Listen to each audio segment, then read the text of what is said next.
Good morning, and welcome to this morning's assembly. Just going to start this morning talking about options quickly. Now, most of your parents attended the options evening last week and will be well aware of the process. I've also talked to you in the previous assembly about what you need to do, but I'm just going to run through it again because I know there are some of you that are a little bit unsure. So in a week or so, your parents will receive via electronic mail a link where you will need to input your options choices. It's a Microsoft form, so it should be pretty straightforward to use, and there will be some instructions with that link to tell them how to do it. So this is something that you need to do with your parents. That Microsoft form does not need to be completed until the end of April, so don't rush to get your choices in. Make sure you've had a good think and a good talk with parents, teachers, or myself to make sure you're making the right choices on those options. Okay, doesn't need to be in until the end of April, but if we can get it in somewhere in the middle of April, that gives us a little bit of breathing space in case you change your mind. Now, on that note, please do come and speak to me if you're umming and ahhing between subjects, if you haven't got a clue how to do this process at all, if you don't know nothing about it, that's fine. Come and speak to me. Come and see me at break time, lunchtime, before school, after school. Whenever you see me, I'm happy to sit down with you and go through this process. You can also do the same with your form tutors or with any of your teachers. Now, I spoke to a few people on Parents' Evening. There will be some subject teachers in the school that will be trying to sell their subject to you. Don't be swayed completely by that. Okay, they will know if you're good at the subject, which is a good place to start. But as I said to people at Parents' Evening, you need to choose subjects that you enjoy. You've got 2 years ahead. 2 years of hard work. If you enjoy them, that's half the battle. That means you're going to get the best results possible. So think about that when you're making your choices. So we've been back at school a few days now, and everybody seems to have settled down nicely. I'm sure the majority of you are pleased to be back, and I hope you've got your heads in the right place and you're working hard already. But I want to just flip back to lockdown and ask you the question, what did you actually achieve? With all that extra time you had, what did you achieve? Did you achieve anything? Did you waste your time sat in front of your computer or playing on the Xbox or chatting on social media? Or did you do anything productive? Now, I know there are some people amongst you that have really excelled during lockdown in regards to schoolwork, and there are some people that have learned instruments or taken up new hobbies. I'd love to hear what you've done. Please come and tell me some of the fantastic things that you've achieved. Now, it's always me or someone else up here preaching to you, saying you should do this, you should do that. So I wanted to share with you what I actually achieved during lockdown. So as you know, I've got a 4-year-old daughter at home, and she likes to get up very early, far earlier than I like to get up. And during lockdown was no different. So generally she comes in about 6 o'clock in the morning, sometimes before, sometimes after. But this day she came in at about 5 minutes to 7, jumped on the bed wide awake, said, "Can we go down for breakfast? Can we go and watch some cartoons?" Now we've got a rule in my house, you don't go down until 7 o'clock in the morning, unless it's a work day and I have to get up a bit earlier. But that is the rule. So she said, "What's the time?" And I said, looked at my phone, 2 minutes to 7, just 2 minutes, to which she had a complete and utter meltdown. Now, it dawned on us that actually she hasn't got a clue what 2 minutes means.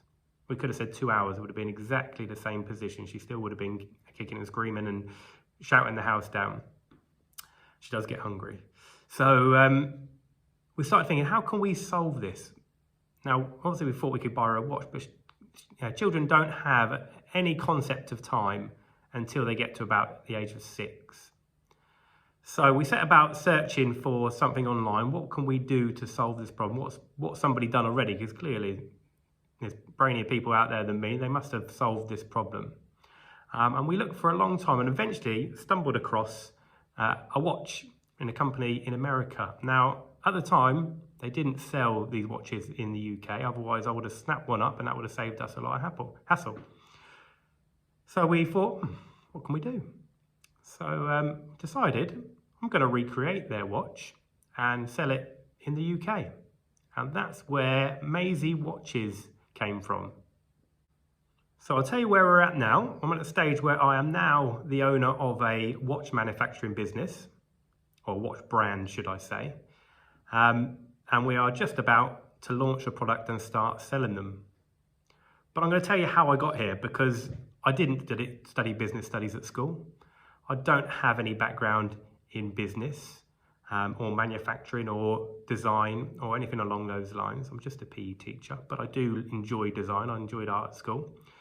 So I'm going to tell you how I created this brand and show you the end product. I used a pen and a piece of paper and designed some sort of logo that I was happy with. Once I'd finished designing the logo, I sent it to a chap in India using the Fiverr, the free Fiverr app that I had on my phone. And this top designer in India, for a couple of pounds, did all the tinkering with it and created it in the correct format for me to use as my logo. As you can see, it has a maze theme.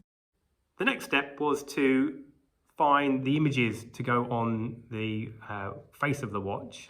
So I searched some stock photography, stock picture websites and found the correct pictures that I wanted to use.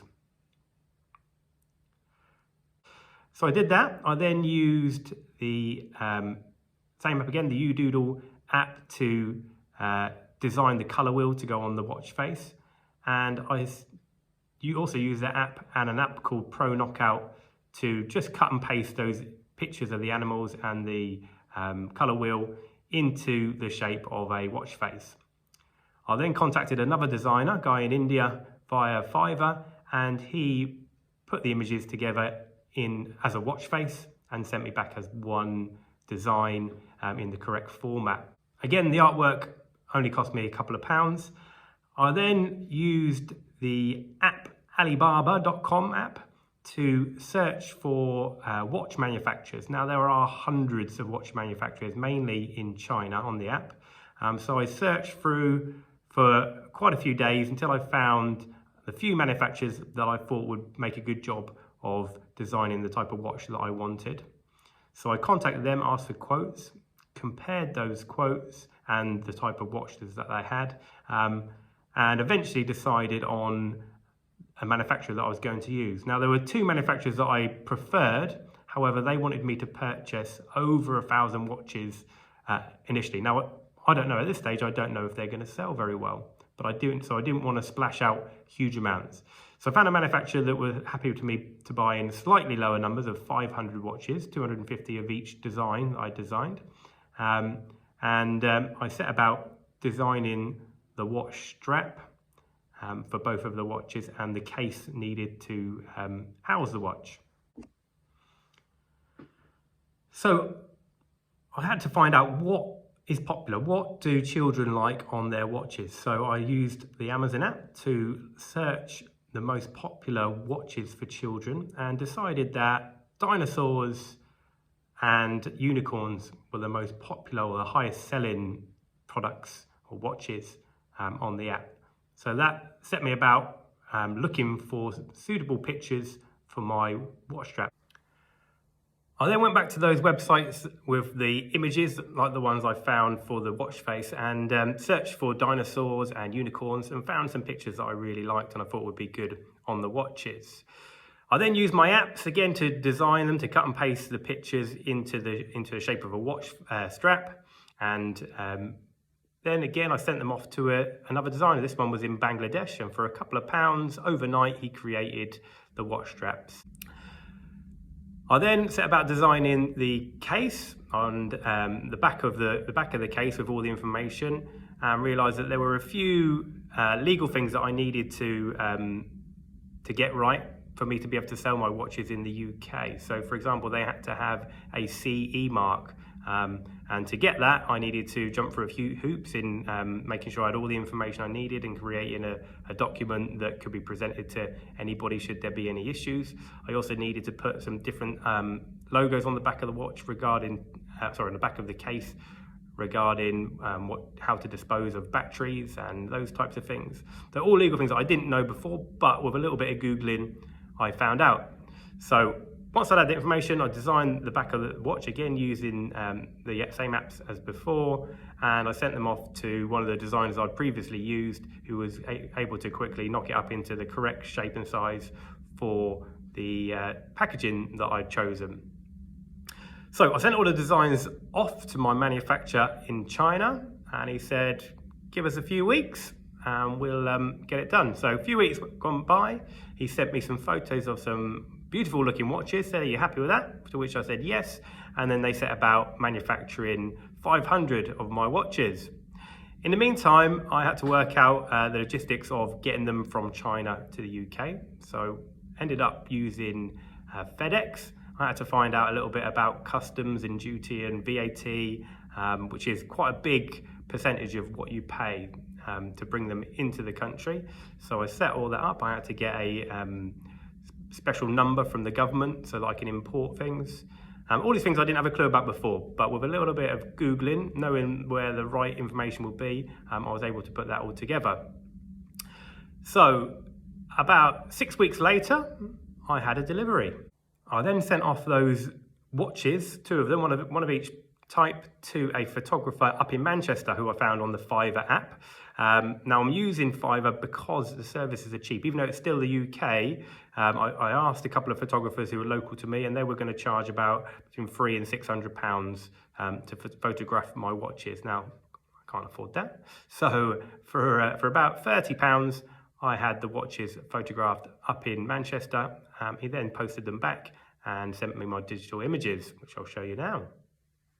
So my Maisie watches are suitable for children from about the ages of 3 up to about 6. As soon as they can recognise pictures of the animals and they can recognise different colours, then they can use them. The pictures on the watch represent 5-minute intervals, and the colours represent hours. So if I wanted to tell my child that the television was going to be turned off in 5 minutes, which would normally cause a big stink when 5 minutes is up because they wouldn't have a clue that it was coming, I would say when the big hand on your watch gets to the cat, the television's going to go off. So that child can then look at the watch and they will know exactly how much longer they've got. So it won't be a shock and it won't be a tantrum when it comes to turning the television off.